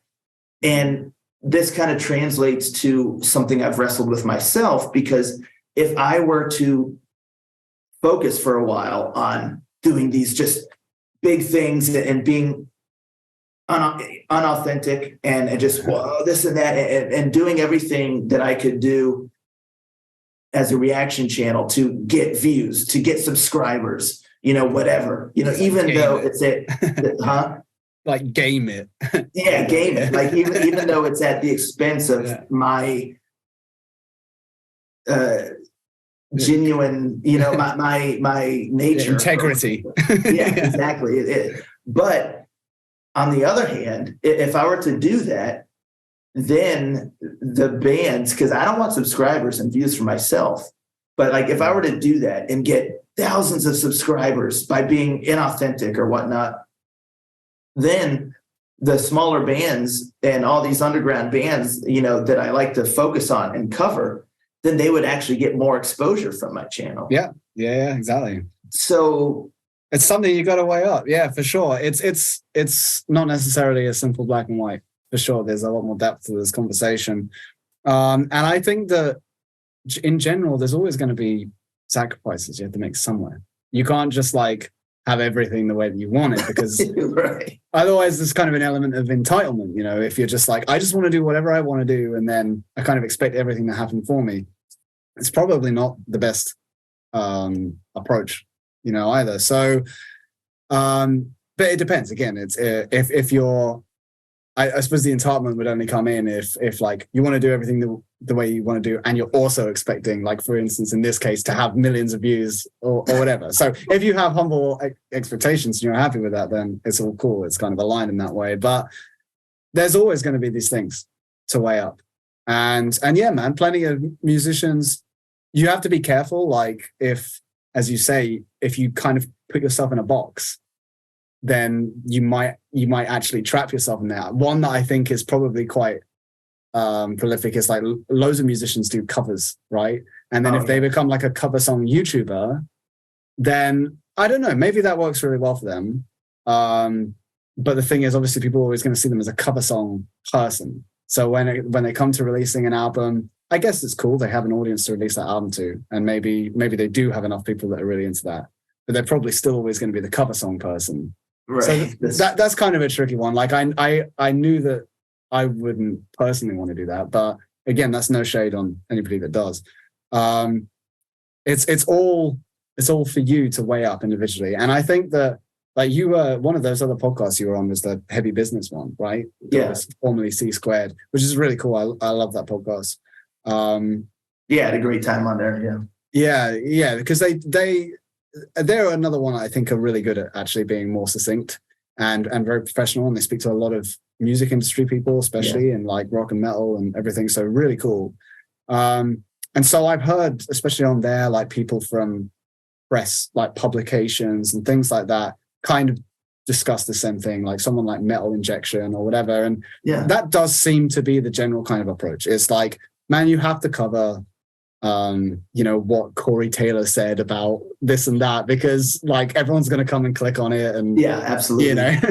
But yeah, we kind of, you do it with that sort of approach, that you're kind of breaking it down in a way that if we have, X amount of this kind of stuff, then we can spend this much time actually, supporting the kind of grassroots community and whatnot. Right. And so you can do both. You can have this, like, we have this almost cause-driven incentive of really wanting to give back to the community and the grassroots and shine a light on more upcoming artists. But in order to really do that effectively and also serve the audience, we're also going to cover some of this other stuff. And I think that's fair. I think that's totally fair. And again, each in this case, like blog or news outlet or whatever it is, all of us get to make that distinction for ourselves, I suppose. And I guess that can change over time as well. It's just where you draw the line. But I think that there is a place. There's absolutely a place for it. Yeah, it's never black and white. And we have to weigh up the pros and cons and the potential scenarios there. Yeah. That could be a tricky thing for sure. Yeah, absolutely, man. Oh, man. It's it's certainly turning into one of those, man, because like I think that we actually could do a 4-hour podcast. Yeah. What do you reckon? Yeah, we probably could. Yeah. There was all sorts of other things that I was actually hoping that we could chat about and all sorts, man. But like we've had a really good conversation already, and it's been going for a little while. So is there anything in particular that you would like to make sure that we get in there? Well, the only thing is, and you didn't remind me, but I remembered anyway, was that. And I even made a note, man. Yes, your ultimate pet peeve. Tell us your ultimate pet peeve, man. Oh man, this pet peeve drives me absolutely bonkers. So go for it. Each year when you get to around November, you start getting lists out from outlets, magazines, reviewers, reaction channels, whatever, of the best albums of the year. Yeah. It's not over yet. It's not over, man. Yeah. It's not over yet. And the worst one is Spotify Wrapped because even though it comes out in December, like it's gone off of data that's only going to November or maybe even October or something. It makes no sense, man. It drives me nuts. It drives me nuts because you cannot have possibly listened to everything worth listening to. Like by that time, sure, you probably got press copies of stuff releasing through the end of the year, but then there's other stuff too, like to listen to. And not only that, but everyone else hasn't had a chance to listen to it. If it releases in December and you're posting your best of the year, and if you're including all the way through December 31st, and if you're not, then that's not the best of the year. That's the best of like December of last year through November of this year or something. It just makes absolutely no sense. And it's so crazy. And this happens in all the industries because, and for video games, the Game Awards or whatever take place in like beginning of December or something. And I remember one year, I think it was actually 2 years ago or something, when Halo Infinite came out, and Halo Infinite was up for like best game of the year. It wasn't even out yet. It's like, how can people? It makes no sense because even the Oscars, at least, they don't do it till like February for movies. Okay, to do it for the previous for the following year. Okay, yeah. I mean the previous year. So they do it properly. So they do it right. Yeah. They do it right. Like the Oscars, they don't have the Oscars till February. What if they did the Oscars in November for the year? Like it wouldn't make any sense. I agree. I agree. I've definitely thought this about the Spotify Wrapped because every year that's become more and more of a trend that everyone shares their Spotify Wrapped. And I noticed it because of the Spotify from Artists thing, because it was like, oh, you have this many streams on the song. And I was like, okay, but there's a lot more streams on that song now. Is that you took that snapshot like 2 months ago, man? Yeah. So yeah, it's funny. As you say, it's that like I feel it too. It almost, and I guess it's kind of like a slightly OCD type thing, isn't it? It's like, man, do it right. I just hate things that are just seem illogical. And you can't release the best of the year in November. It's not over.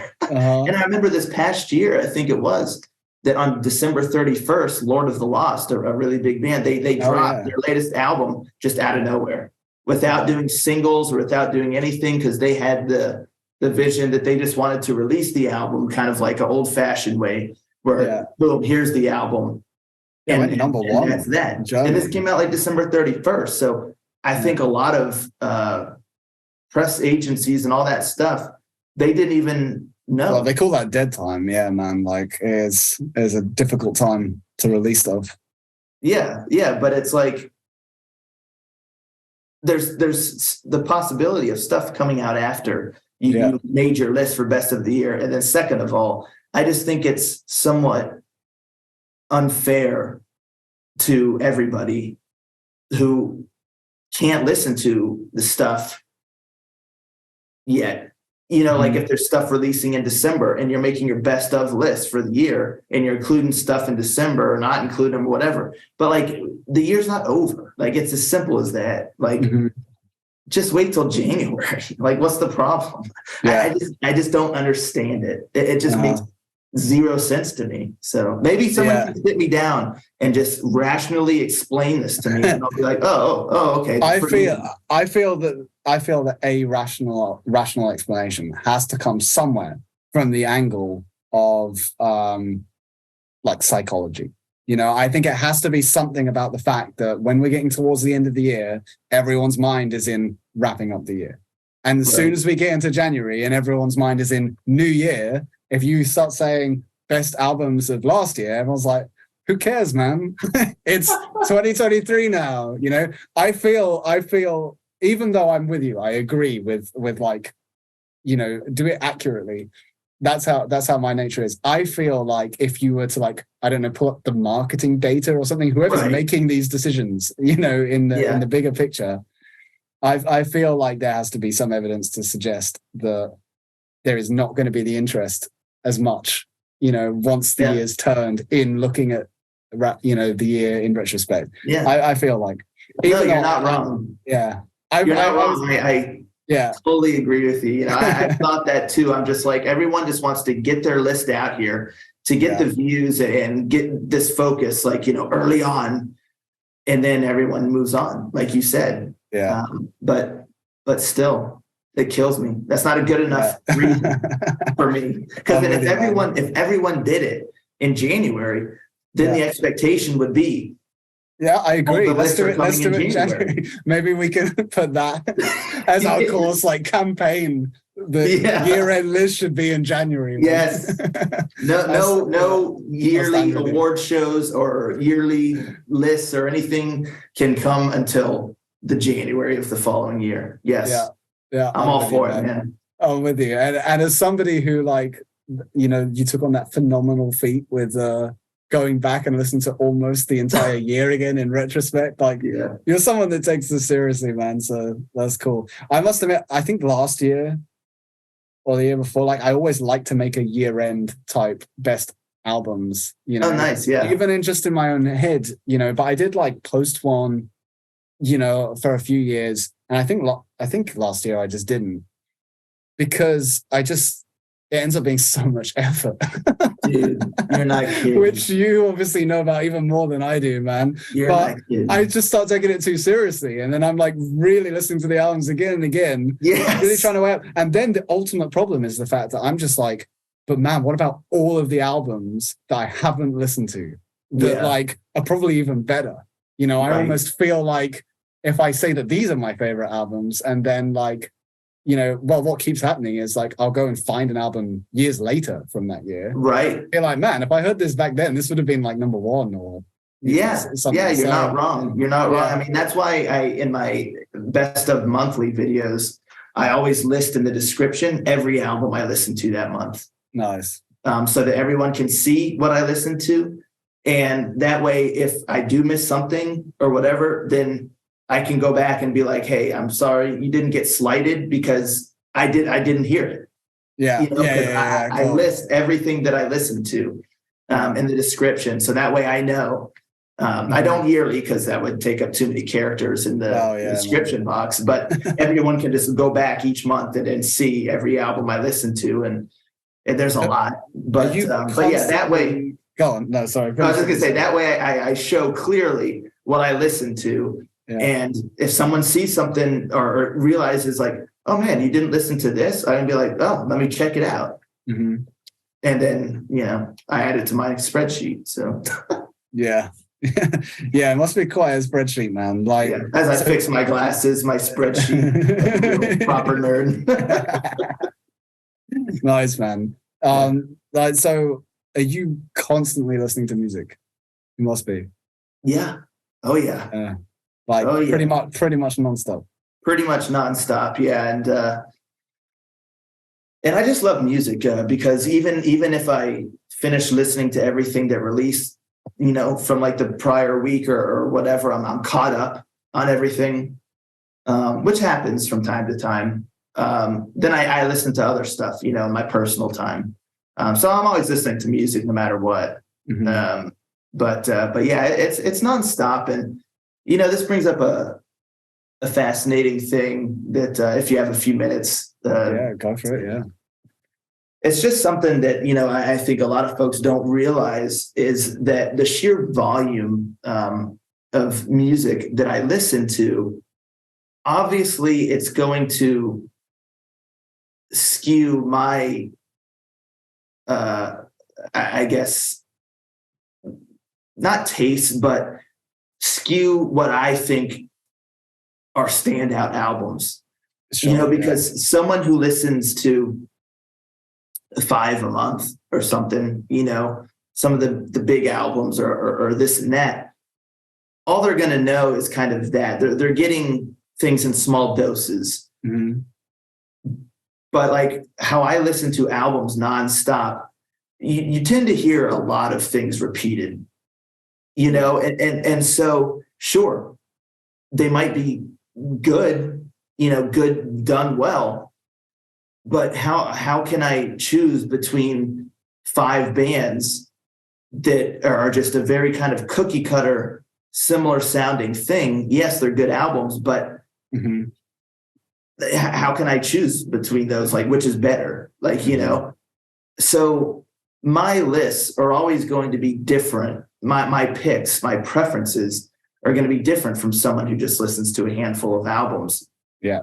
For that simple fact mm-hmm. that I hear a lot of the same things. So it takes something different, something that I find to be somewhat standout or creative or really pushes the boundaries, or it just really excels, particularly in certain aspects. That is what I find as the best mm-hmm. for me, not just necessarily who does this the best, this mm-hmm. expectation of what, people expect to, the power metal to sound like, who does that the best.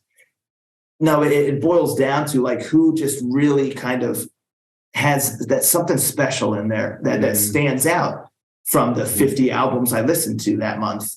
You know what I mean? Wow. Or just in general. And I feel like I'm becoming more and more a snob because of how much I listen to it's justified, man. Like, I don't think like, many people are listening to a fraction of that, man. There's probably not that many people that are listening to 5 new albums a month, honestly. Yeah, I mean, but so I just want people to know that that's clearly going to alter my brain mm-hmm. as to what is the best to me or my top picks. It's going to be catered more toward that. It has to stand out. Yeah. And I think that's really insightful, actually, man. I think it's good to know and good for other people to know, for musicians and fans as well. And I think it makes sense as well, especially if it's like power metal and it's kind of the straight, even the cliche power metal, is, I feel like the general approach to musicians, artists, that are going to attempt to make something like this is that they're going to make the most epic thing that ever. They're going to make the most epic thing that they could ever make. And so, so somebody could listen to that record and be like, oh my God, this is the most epic thing I've ever heard. Mind blown. But for you, if you've heard 50 of those records this month, well, it's not the most epic thing you've ever heard, is it? Yeah. So, or even over the months, you know what I mean? Yeah. It's like, I'll hear it and I'll be like, yeah, this sounds epic. It's done well, but mm-hmm. there's still I don't know, bland is a strong word, but like there's you still have like a tolerance at this point, basically. Yeah, it's like there's like it's just too standard fare. Yeah, I guess that's what I like to say is like if something's just kind of standard fare, it doesn't rise above. It's not bad, but it doesn't rise above. It's just kind of status quo, if you will. And sure, it sounds epic. And so, like you said, if people only hear a handful of epic albums a year, then it's going to be like, dude, this is the most amazing thing. But like when you listen to quote unquote lots and lots and lots of epic albums, mm-hmm. they become not so epic anymore. And so there might be something else that I find epic that someone might be like, oh, that's not epic because it's not like, boom, larger than life, symphonies just going wild and all this stuff. Yeah. But there's a little detail about something in an album that I can find epic that other folks may not pick up as epic, but it's epic to me. because the quote unquote standard epic is kind of status quo now for me. Yeah, I'm with you, man. So I'm with you. I think things. that's cool. That's cool. It's a really great perspective to hear. I definitely don't listen to as much new music as you do. I do try, but I mean, you're on another level.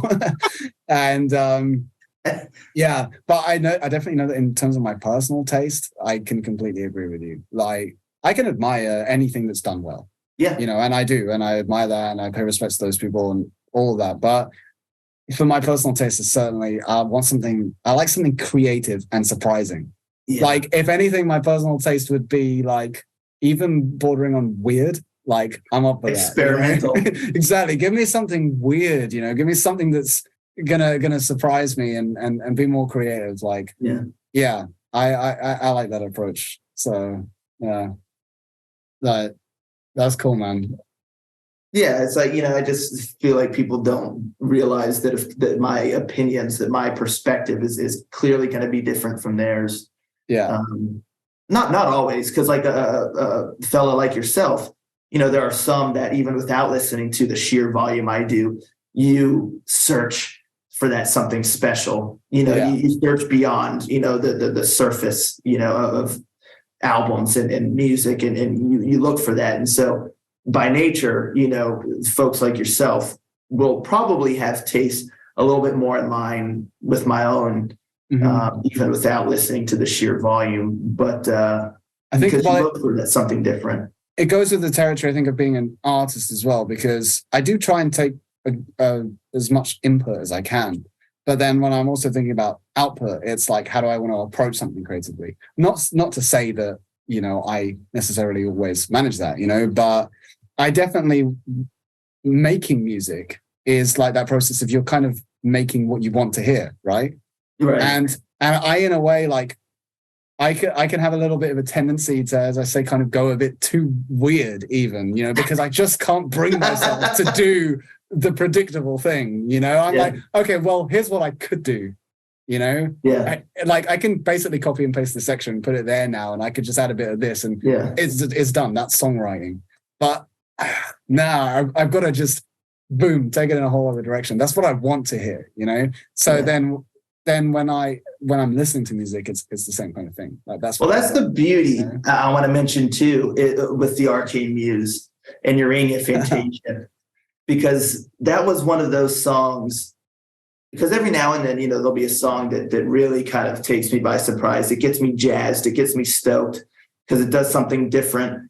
But that is one of the very few songs, if not the only one, that I've ever done a reaction to, that it broke me.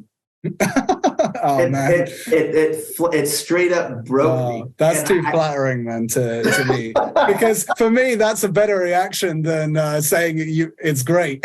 Well, I think my reaction even made that clear, because we've talked about it before. Yeah, we joke about it. And you said that you love the line where I said, I think I like this. Yeah. You could just keep saying, I think I like it. I think I like it. And, I couldn't wrap my head. That it's a song, and there are albums too that are the same way. A lot of times singles are a little bit more straightforward. They're not as mind breaking, but I've listened to albums where a song that wasn't a single or something came up, and I had a similar reaction as I did to the Arcane Muse, where I had to stop and I had to listen to it again and again, to really get it. And I love that. I love that about a song where or an album, that it demands your full attention and your full focus and multiple listens. But you don't always get that with a single, I mean, you get some epic stuff. I've been super stoked. I've almost fallen out of my chair before from certain songs because I was like getting so into it. But the Arcane Muse specifically, it broke me. Like I could not, I just could not wrap my head around it, like on that first listen. And like I said, it's tough, to try to focus on a song, and, I'm reacting and I'm doing this and that. And there's so much in that song that when it was over, like any thought that I had that I was like trying to make mental notes of things. And that's what I try to do as I'm listening to a song. But by the time it was over, like I said, I was shook. Like my mind was broke. Like I could not even collect myself. I wasn't even sure what I just heard anymore. So that's why I was like, I think I like this, like, because I thought I did, like, I felt like I liked it, but I just didn't know what to make of it. And I had to listen to it more. And once I did, I mean, I absolutely adore that song. Like, I love that song. It's a truly brilliant song in every aspect, vocally, musically, structure, everything. But like, when I first heard it, dude, like, and I think that's clear in my reaction, I was broken. I just did not know what to do or say, or I was... You're too kind, man. Thank you. You're too kind. I find, it was so entertaining, man. And that was the first time I ever saw you. It was from you reacting to that song, which was so cool. And I remember watching that, and then Maria came in and was like, "What's this?" And I was like, "Oh, this is a reaction video to the song." And so we watched it together, and it was so entertaining, man. And I even told you, the other day how like that almost became like a meme in our house. Like, I think I like it. This like confused pleasure, Yeah, that's so funny. And I mean, for me, the ultimate achievement, and I really appreciate you saying you love the song, man. Obviously, I'm very humbled by that, man. But if anything, it's a bigger achievement just that it stands out, man. Because as you say, like, you listen to a million things, just just to break out, whether you like it or not, if it breaks the mold, then I think for me that's a bigger achievement. And I guess that's why I was so, in you saying that, that's why I was saying I think that that's a really good insight to share with people, because I think that that's how I approach this thing. Like, make something that's going to completely throw people off, because then if you have people that just listen to oceans of music, it's going to stand out. And so I think you highlighted that perfectly. Well, you have the distinction, and you can say that you have the only person who on a video broke the Power Metal Ranger. you have that distinction. Oh, thank you for that distinction, man. That's a true honor. Well, I'm happy to have managed to have a somewhat unbroken conversation, somewhat down to earth between the two of us today. So that was awesome. That is a good one. Really, really cool stuff, man. Yeah, you definitely push the boundaries. But and speaking of kind of being weird and pushing the boundaries and experimenting, that's tough. I find that to be the most difficult thing. Just from listening to music and hearing too many times where I can tell what a band was trying to do, and they were trying to push the boundaries and experiment, but it went off the rails. Like it became chaos, or things got muddled, or it didn't quite jive, and I feel like that's very, very easy to happen when you're trying to experiment and make something quote unquote weird or kind of different.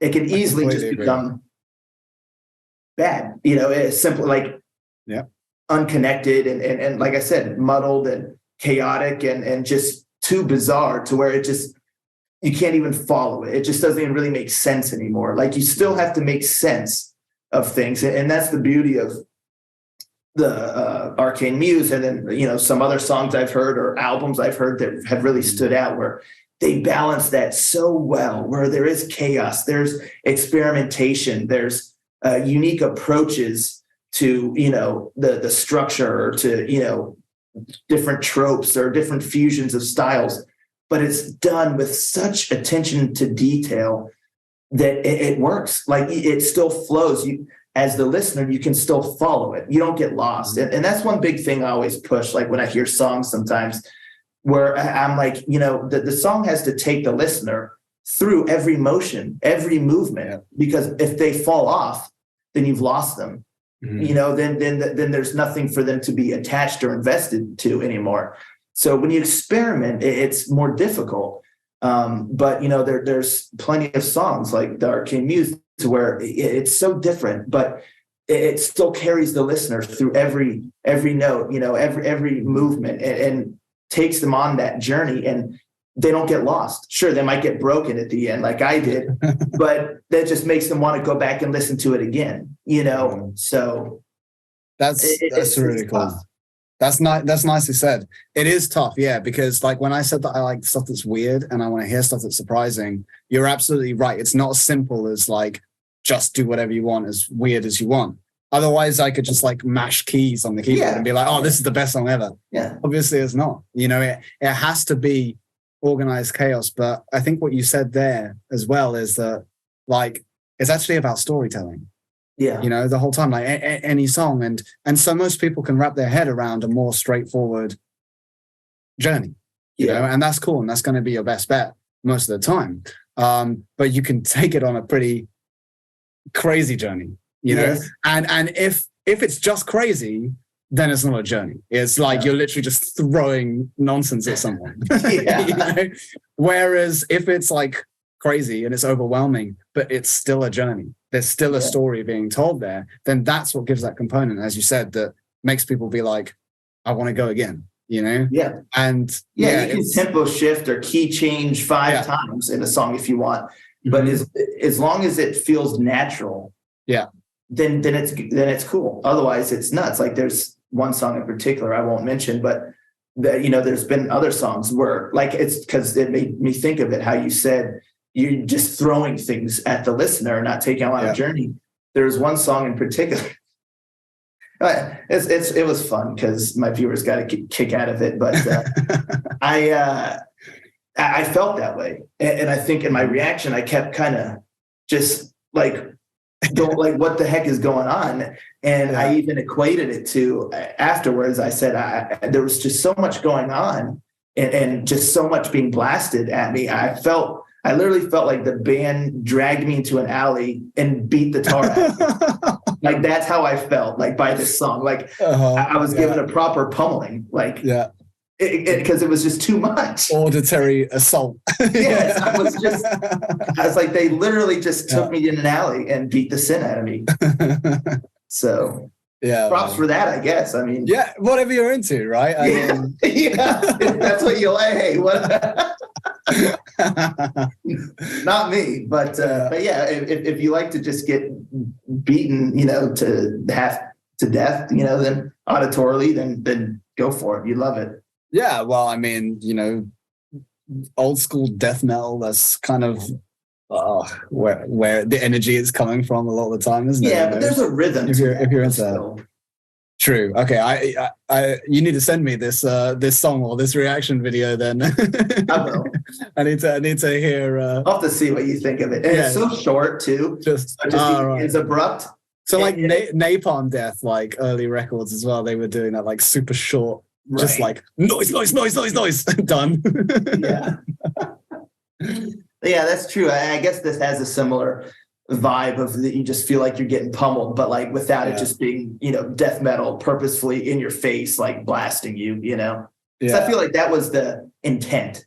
Yeah. In those cases, which that's a different thing entirely. You know, if that's the intent and the expectation, then cool. You know, like you said, if you're into that, if you're into a proper pummeling, then go for it. But with this, that was not my expectation. You know, I did not put on my body armor. I was not ready for that. I did not know I was walking into arena.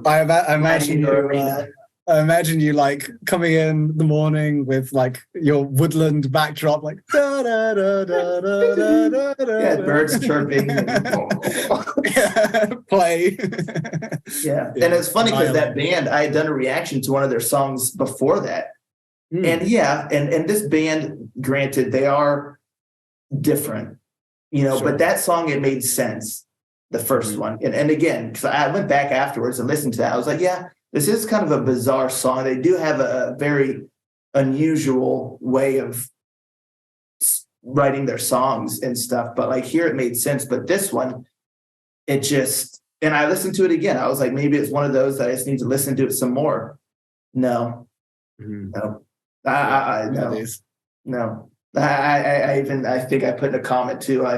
I did decide to walk back into that alley and they came out and beat the tar out of me again. Yeah. So that was it for me. Yeah, not gonna go back that alley. No, I'm not going in that alley again, no. Fool me once. Yeah. Cool, man. Dude, it's been an absolute pleasure, man. Like, we really could sit here and talk for hours, man. Like, we'll just have to do a round 2 sometime, man. Yeah.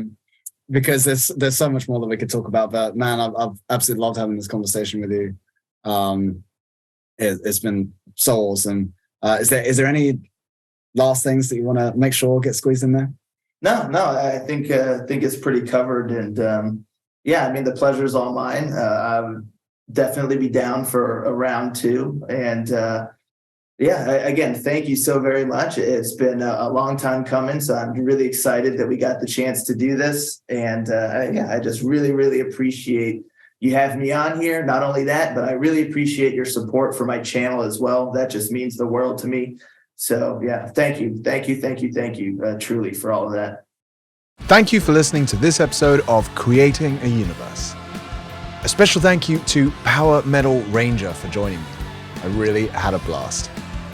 Be sure to check out the Ranger's YouTube channel at youtube.com/C/Power Metal Ranger.